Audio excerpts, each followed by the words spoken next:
Hey guys, I'm Justin Buseth, and sorry this is all crumpled up. I was like, yeah, my mom's the only one that watches this stuff. Why am I even bothering? And then I uncrinkled it because I like doing it.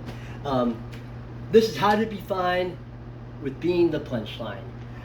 Oftentimes we don't like to be the punchline, right? We want to be taken seriously and respected, and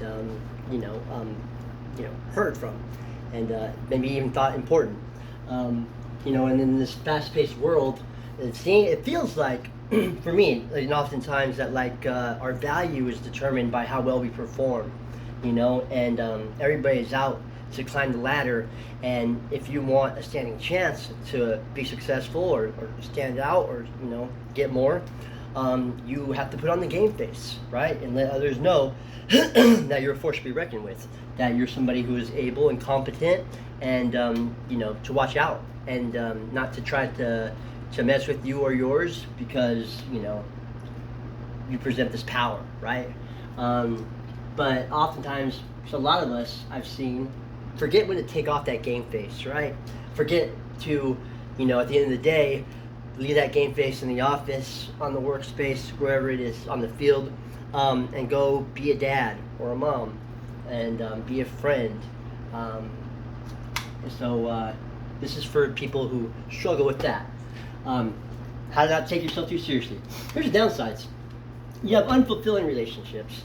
When you take yourself too seriously, oftentimes it's hard for you to be vulnerable and honest and transparent about what's going on with you, your fears, insecurities, and maybe doubts.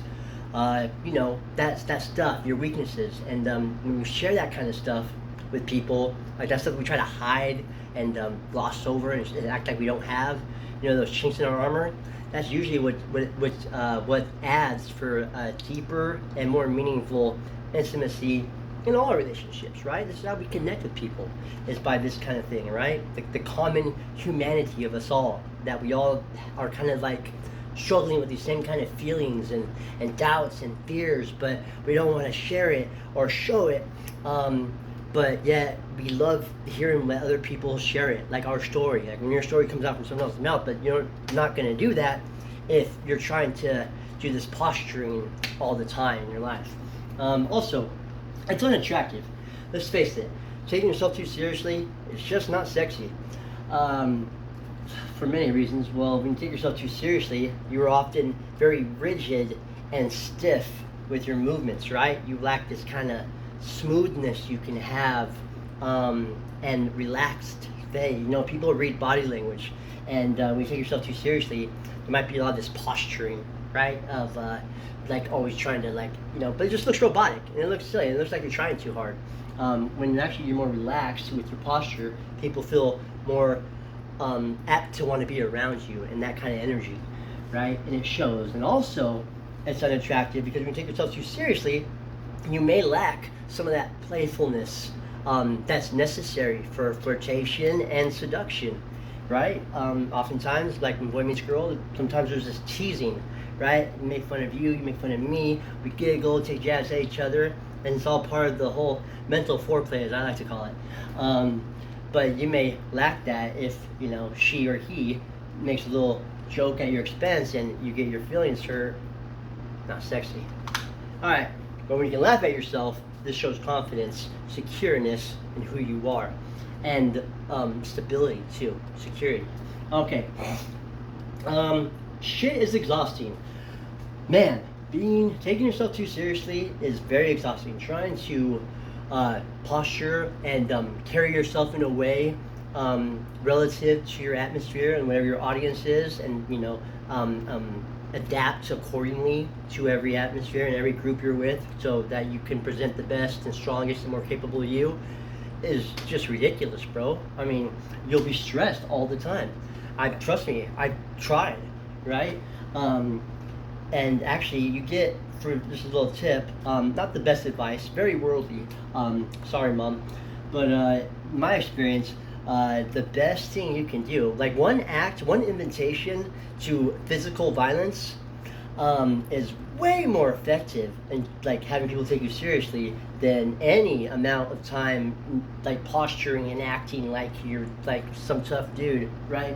All the time, you know, because one physical act, even if you don't mean it, oftentimes even like really badass dudes will probably like respectfully and with style back out of the fight, knowing that maybe it's not the right time, place, location, and also real dudes know not every fight needs to be fought right then and there.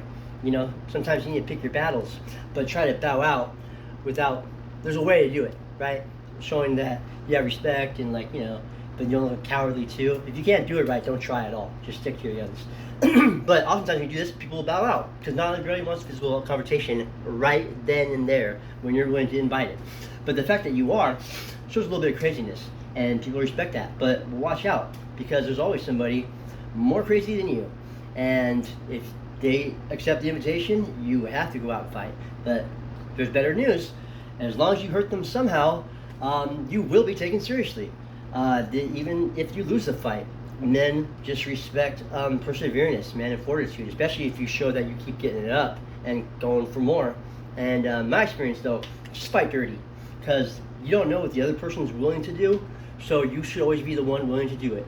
And I'm talking, this is not the dojo, it's a street fight. So pull hair, bite, grab a nutsack if you have to. Hey, I mean, even if I beat up a dude who grabbed my nutsack, I'm not going to fight him again. I mean, my nutsack got away once. I don't know if it will make it another time with that dude, so I'm not going to mess with him. I'm going to take him seriously.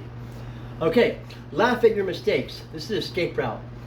This has helped me. These are all solutions that have helped me, because I am somebody who took himself way too fucking seriously. God, I care what you thought so much. And it was important to me that I had your approval, that you liked me and thought I was cool, dangerous, sexy, but funny, handsome. I needed all those things. If anything was lacking, oh my God, it was just devastation. I had to drink myself away. So this is what helped me. Laugh at your mistakes. Anytime you do a mistake, whether someone's there to witness it or not, laugh at it, make a funny joke, something like, you can spill a cup of milk, be like, wow, really smooth, bro. And clean it up, change the conversation, redirect away from you and your oops, and change it somewhere else. Gloss over it, and people will go along with it. And when they see that, you know, it's no big thing. But if you dwell on your mistake and like, oh shit, sorry, oh fuck, oh no, there's no napkin, that was me. It's so true. Oh my God, it still kind of is sometimes. But I laugh at it, you know, because you laugh at it, you let people know that, hey, it's okay to make mistakes. It's okay to fall short. It's okay to have an oops. Okay, so be silly on purpose. This looks like going outside and wearing like a toupee and like one of those glasses with the nose and mustache. You know what I'm talking about? One of those things. Or just something silly. I don't know. It looks like a lot of things. Maybe doing some funny voices with a waiter or waitress, acting like you're from a different country. Anything like that. Maybe I like to take pictures with random things. I do that. Just try to be silly, right? Not take yourself seriously. If I find myself, I'm being too uptight, I try to fit that into my day somehow. And remember that I don't have to take myself seriously. Schedule unserious time. This is fun time for yourself. 15 minutes, however long you want. This looks like dancing to music like your fucking heart depends on it and nobody's around to see, so you can be as ridiculous as you want it to be. I like to make prank phone calls and do funny voices. I also like to mute the TV and do voices when nobody else is around, and I'm pretty good. I mean, I could give Robin Williams a run for his money, just saying. So I'm pretty good with that, and it helps me to laugh too. So last one, make jokes at your expense. Have a self-deprecating sense of humor. Laugh at yourself and mean it, man. Be real about it. If you find that you're not there yet, try to get there, and own it. And when you do this, when you laugh at yourself and your mistake, and you make jokes at your expense, it makes people relaxed, right? And when people are relaxed around you, you're more approachable. And when you're more approachable, you are more able to make an impact or an impact on other people, or what else did I say? Impact? Yeah. Oh, no word. Okay. Anyways, yeah, and it makes people feel more relaxed, more approachable, And when we're more approachable, we're more effective with other people. And impact and influence. Silly, God. So I hope that was helpful for you. If you think that you are somebody who takes themselves too seriously, give me a call, because I don't take you seriously at all. Or myself. Oh, by the way, I didn't join a gang, okay? I'm not like trying to be, I'm not a norteño or anything. It's just hot in this garage. So yeah, I didn't have to tell you that, but I decided to. Have a good one, guys.